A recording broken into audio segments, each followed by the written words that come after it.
We move across country in 90 days and my wife just told me she doesn't love me anymore. Story 1. My wife 32F and I 31M have been married for almost 8 years and have 2 kids, 4-2. It's been hard since we had kids, but they are young and we are just, so I always thought it was normal. Neither of us love where we live and we always dreamt of moving, so we finally decided to do it when my wife really started to have enough, truly hated it. So we are building a house. It'll be done in 90 days-ish. Since then, she has still been struggling, said it was stress of a big move, her job. A few days ago, she got home from a work trip and she really enjoyed it, so I was happy she got a break, was looking forward to her coming home with a positive mindset. This morning, she told me we've lost our spark, isn't sure she loves me anymore. I lost it. I've been crying since and I left the house. I feel bad for just leaving, but a bomb just got dropped on my life. We already spent all our saving to build this house and moved to a new city with no family or friends. Already told our jobs, started selling belongings, real estate, literally uprooting everything. I don't know what to do or how to face her. ATA for leaving, putting my phone on airplane? It wasn't my best moment, but I don't know what to do. I want to ask her how long she has thought this, if there's someone else, so many things. But I left instead. Our advice. I'm so sorry to hear you're going through this. It's completely understandable that you're feeling overwhelmed and lost right now. Your reaction, leaving the house and putting your phone on airplane mode, was a response to intense emotional distress, and it's okay to need space to process your feelings. It's important to communicate with your wife about what you're both feeling, but it's also crucial to approach the conversation with a level head and a calm heart. When you're ready, try reaching out to her to express your desire to talk and to understand what she's going through. It might be helpful to seek the support of a therapist or counselor to navigate this difficult time together. Remember that your feelings are valid, and it's okay to seek support from trusted friends or family members as well. Take care of yourself during this challenging time, both mentally and emotionally. You're not alone, and there are people who care about you and want to help you through this. First comment. I think in general too many Americans have this notion that whether you stay married or not depends on your feelings. If you feel it, you stay together. If not, you destroy your family, get divorced, marry other people. But that's pure foolishness. Moving is stressful. Building a house is stressful. Being unemployed is stressful. Changing jobs is stressful. Staying within laws is stressful. Having a baby is stressful. Moving overseas is stressful. If you combine a couple of these, you can both get stressed, and it's hard to relate to each other well because you are on edge, maybe snapping at each other or maybe not. Then that stress affects the feelings. I know it hurts to hear that, but if you had a little kid who said, "I don't love you, Daddy," when you made him go to bed, should you kick him out? No, your love is bigger than that. So you can tell her, we are both stressed right now with these major stressors: moving, building a house, list more. We made a commitment to each other for life. Our marriage is bigger than how we feel at the moment. If you aren't feeling it right now, I just want you to know I am committed to you until we weather this storm, and I will work with you to help us rekindle that spark. Then you can try to carve out some time to do something special. You could do a date night or date day, a surprise picnic with a canoe ride. You pull out the guitar and sing a love song in her honor, or just change the woman's name in another song, or play the music on your phone and do the same thing. Or blindfold her, and she takes it off when she is at some special place she wanted to go, a restaurant, the opera, whatever. Or you just spend time hugging and showing affection.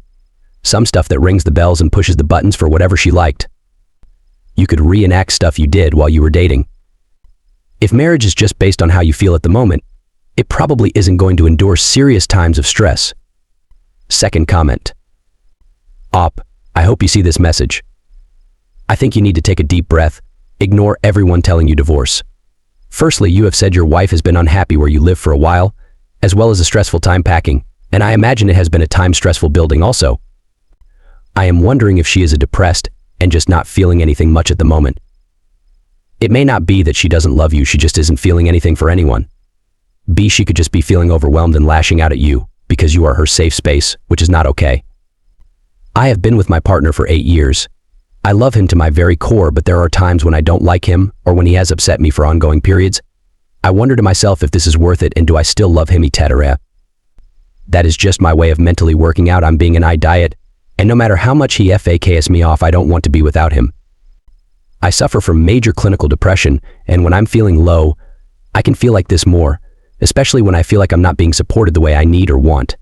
But I would never voice the way I'm feeling to my husband because I know it's the way I feel right now, not my real feelings. My advice to you is to go home and talk to your wife. Find out if this is just how she's feeling right now, how long she's been feeling this way. Figure out if she's feeling depressed and get her to a doctor. If worse comes to worst, and she really doesn't know if she loves you, you can still save this. Find out if she wants to before you throw in the towel. First things first, therapy to figure out what you both need to do to save your marriage. Story 2. Ada for being the perfect wife to break my husband's heart? Advice needed. Husband 36M has always had issues with almost cheating on me 35F. He's obsessed with porn, pushing boundaries, and getting attention from any girl he can. It's never gotten past flirty texts as far as I know. But the attention seeking is enough for me. It's even happened during multiple of our pregnancies. The latest that has pushed me over the edge is the flirting with a coworker and it escalating to wanting to hang out. He knows I know about everything that goes on and gives the usual lines and lies about changing, and it's not what I think. Everything that could possibly be said has been said, on both sides. I've never given him any worry on my end of the relationship, and I pride myself on being a good wife. My friends tell me to just return the favor and do back to him whatever he's doing to me, but it feels dirty, and I don't want to go that route. So instead, I have been acting nothing short of a perfect wife. So I can leave him when he least expects it. I want him to see how he lost something that was so great and be heartbroken the way he made me for countless years, but without me having to bring others into it. I wouldn't call it acting, it's just always how I've been. But I've taken away the negative parts like complaining, footing. I'm biting my tongue when I see he's wronged me again, and have tried to take over all responsibilities without bothering him about anything. This way it will be complete shock when the divorce papers are delivered. My friends and family are saying my way is more evil, but in my opinion I think the adultery on his part is way worse. Our advice.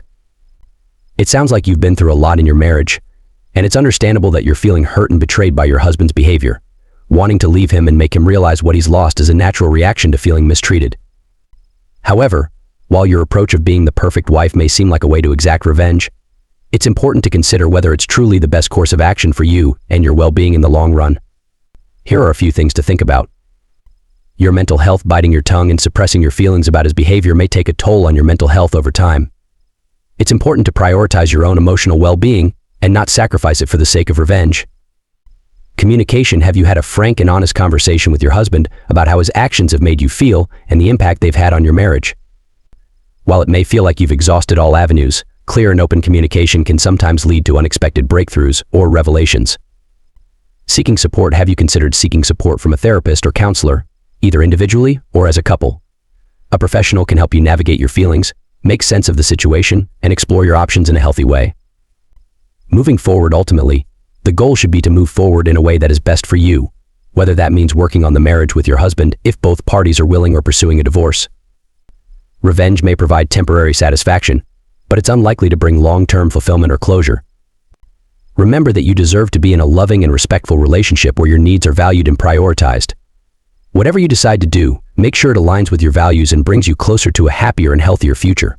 First comment. Date. Not necessarily. That's exactly how I parted ways with my abusive ex. Instead of resisting his mistreatment, I meticulously complied with his demands, striving for perfection despite knowing it would never be enough. When the time was right, I crafted a narrative aligning with his perception of me as mentally unstable, declaring my need for intensive psychological treatment. I emphasized the necessity of solitude for self-improvement, painting a picture so vivid that he bought into it completely. Cutting off all contact, I remained resolute. Months later, he resurfaced at my doorstep, his aggression escalating. Yet, I had already taken precautions, alerting the authorities and documenting his abusive. But when he attempted to break in, the police intervened swiftly, leading to his arrest and subsequent conviction. I never encountered him again. Sometimes, employing such elaborate tactics is essential when dealing with cheaters or abusers. Though I cannot speak to op circumstances, I believe her approach isn't misguided. Even after enduring unimaginable abusive and a prolonged separation, my ex remained deluded, convinced of our perfect relationship until the moment law enforcement intervened. Some individuals, despite their reprehensible behavior, cling to the illusion of marital bliss. You are not the antagonist here. However, brace yourself for potential emotional outbursts and pleas for reconciliation once he comprehends the magnitude of his loss. It might not happen immediately, and he may direct his anguish elsewhere, sparing you direct confrontation. Nonetheless, remain steadfast, for he has already demonstrated an unwillingness to change. Stay resilient. Wishing you strength and resilience during this challenging time. I empathize deeply. Second comment. They shift the focus away from manipulating him or seeking validation from his reaction. Instead, Recognize that your primary motivation is your own well-being and reclaiming control over your life. Taking on additional responsibilities and planning your exit isn't about proving a point to him, but rather about prioritizing your own needs and finding freedom from a draining situation. It's natural to want him to feel the consequences of his actions, but dwelling on that gives him undue power over your emotions. Embrace your humanity, acknowledge the pain, but also recognize the importance of empowering yourself. Stay focused on your plan to leave, maintain silence if necessary, and seek therapy to heal and move forward. You deserve peace and healing, independent of his reactions or anyone else's judgment.